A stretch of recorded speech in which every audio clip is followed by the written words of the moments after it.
Ibu Maya, dengan pengalaman 20 tahun mengurus Pondok Rindu, sejatinya adalah seorang ahli dalam membaca dinamika kehidupan para penyewanya. Ia tahu jadwal shift malam para pekerja kantoran. Ia hafal kebiasaan makan mie instan di larut malam. Bahkan, ia bisa memprediksi kapan tagihan listrik akan terlambat dibayar. Namun, di antara semua wajah yang berganti setiap semester, seorang penghuni baru bernama Rendra berhasil mengacaukan semua rumus dan prediksinya. Simak cerita lengkapnya. Jangan lupa like, share, dan subscribe. Selamat menonton. Rendra, seorang mahasiswa teknik dengan pembawaan yang sangat tenang dan cenderung menyendiri, telah menempati kamar nomor 7 selama kurang lebih 6 minggu.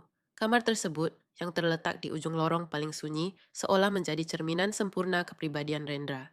Ia jarang sekali berinteraksi, bahkan menghindari sapaan basa-basi di pagi hari. Keberadaannya hanya terasa saat ia melangkah keluar cepat untuk membeli makanan atau menggunakan kamar mandi umum. Bagi Ibu Maya, Rendra adalah teka-teki berjalan di Pondok Rindu.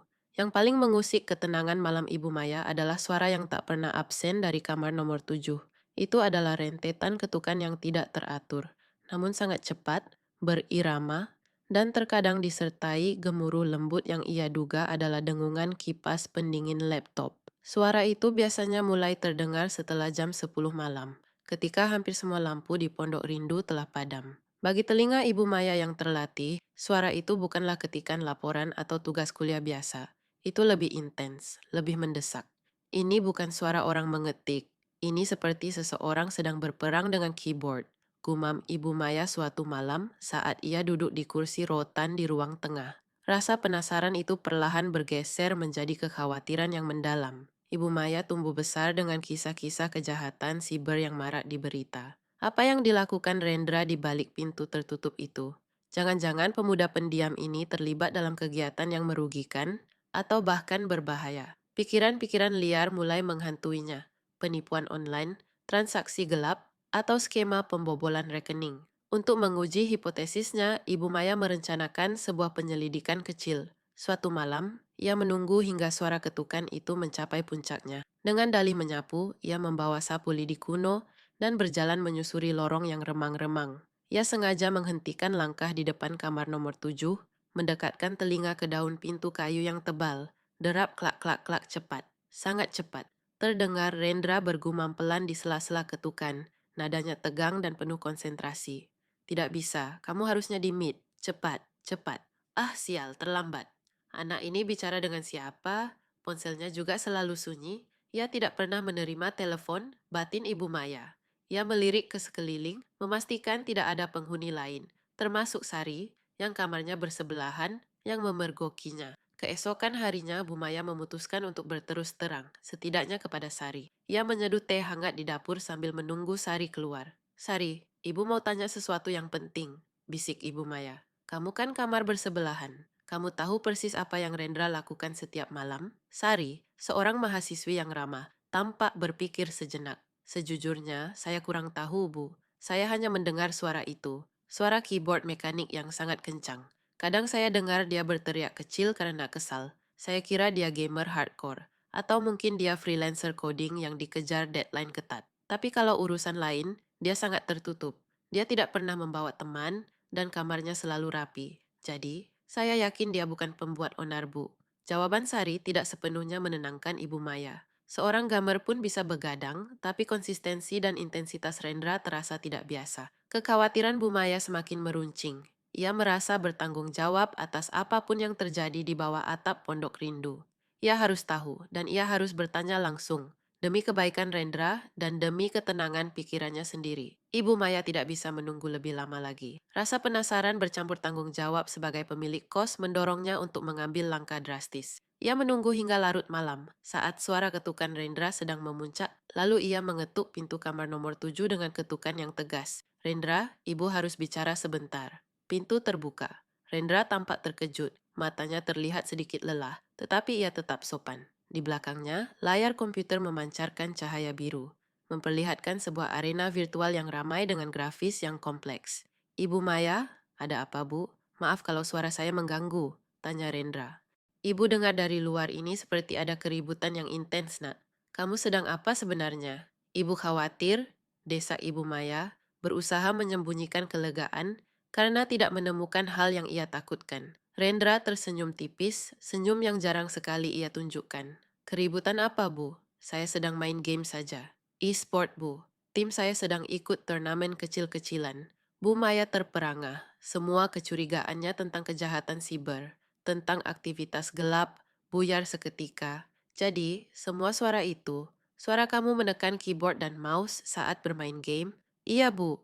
Rendra mengangguk. Saya harus cepat, ini pertempuran waktu nyata. Kami sedang melawan tim dari luar negeri, jadi harus sinkron. Maaf ya, Bu. Astaga, Rendra? Bu Maya menghela napas, setengah lega, setengah geli. Ibu kira kamu sedang apa? Ya sudah, tapi ibu minta tolong. Jangan begadang terus. Kesehatan itu jauh lebih penting daripada turnamen apapun. Kamu harus istirahat yang cukup. Siap, Bu. Terima kasih sudah mengingatkan. Ujar Rendra dengan nada yang tulus. Meskipun misteri terpecahkan, interaksi singkat itu secara tak terduga menciptakan pergeseran emosi yang aneh di hati Ibu Maya.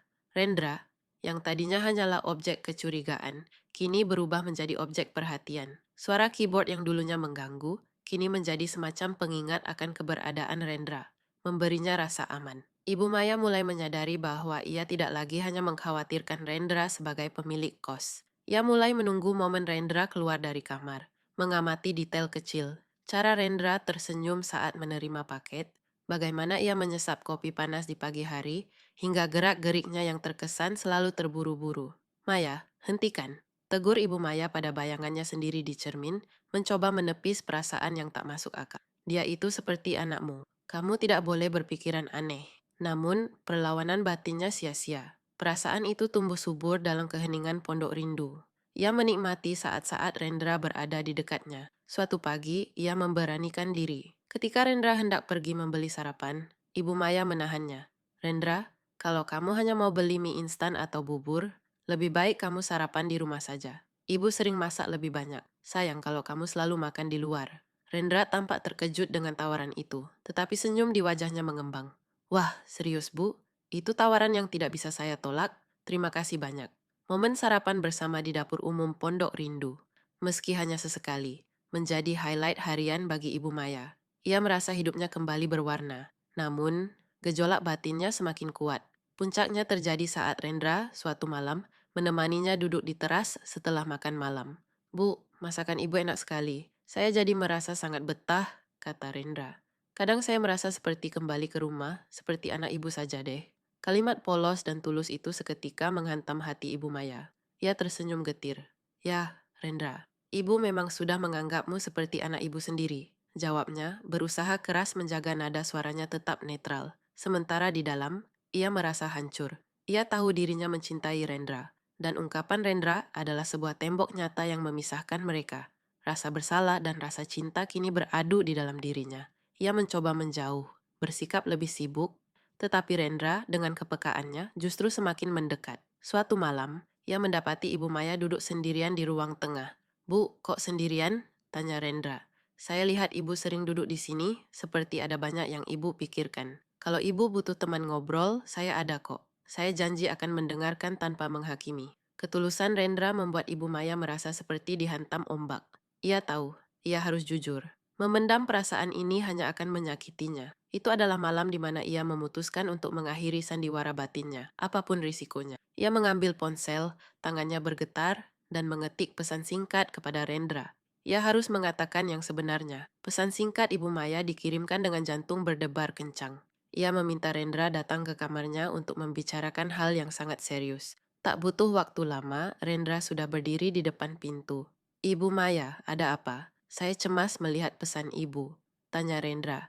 Raut wajahnya menunjukkan keprihatinan yang mendalam. Ibu Maya memintanya masuk. Ia berdiri di dekat meja rias, mencoba mengumpulkan setiap sisa keberanian yang ia miliki. Menatap mata Rendra yang penuh tanya. Ia tahu tidak ada jalan untuk mundur. Rendra, suara Ibu Maya terdengar serak. Ada hal yang paling penting dan paling sulit yang harus ibu sampaikan padamu. Rendra mengangguk, menunggu. Ibu Maya menunduk sejenak, mengambil napas, lalu menatap Rendra dalam-dalam. Air mata mulai menggenang di pelupuk matanya. Rendra, ibu memiliki perasaan cinta padamu. Keheningan yang mencekam menyelimuti kamar itu.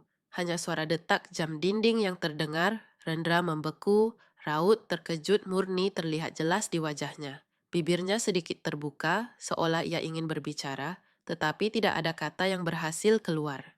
Ibu tahu ini terdengar gila dan tidak masuk akal. Lanjut Ibu Maya, suaranya sedikit bergetar.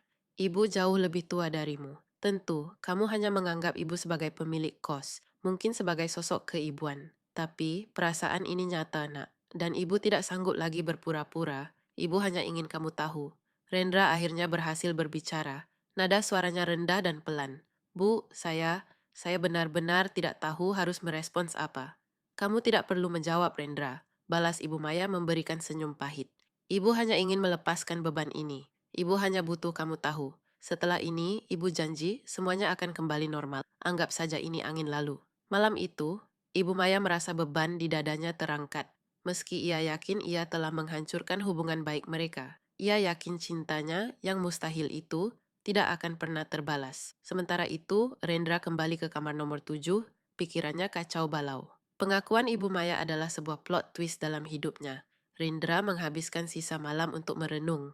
Ia memang merasa sangat nyaman di dekat Ibu Maya. Wanita itu adalah satu-satunya orang di Pondok Rindu yang benar-benar memberinya perhatian tulus, yang menawarinya makanan saat ia sedang terpuruk dengan gamenya, yang mengingatkannya akan kesehatan. Ia sadar, kehangatan yang diberikan Ibu Maya telah mengisi kekosongan yang selama ini ia rasakan jauh dari rumah. Apakah ini cinta atau rasa hormat dan nyaman yang berlebihan? Setelah merenung hingga pagi, ia menyadari satu hal. Ia tidak bisa membayangkan Pondok Rindu tanpa Ibu Maya. Kenyamanan yang ia rasakan adalah bentuk kasih sayang yang ia butuhkan. Dan ia sadar, kasih sayang itu telah memicu ikatan yang lebih dari sekadar pemilik dan penyewa. Keesokan paginya, Rendra menunggu Ibu Maya di halaman. Bu Maya, saya mohon, mari kita bicara lagi, pinta Rendra. Rendra, Ibu sudah bilang, kamu tidak perlu memikirkannya. Ibu tidak mau kamu merasa terbebani atau kasihan, jawab Ibu Maya, mencoba menghindar. Tapi saya justru kepikiran, Bu. Sepanjang malam, kata Rendra, memaksanya berhenti. Saya terkejut, ya sangat terkejut. Tapi setelah saya pikirkan baik-baik, mungkin saya juga memiliki perasaan yang sama. Ibu Maya terhenyak, nyaris menjatuhkan alat siramnya. Rendra, kamu tidak perlu membalas karena kasihan, nak. Ibu mohon. Saya tulus, Bu. Dengarkan saya. Rendra meraih lembut kedua tangan Ibu Maya.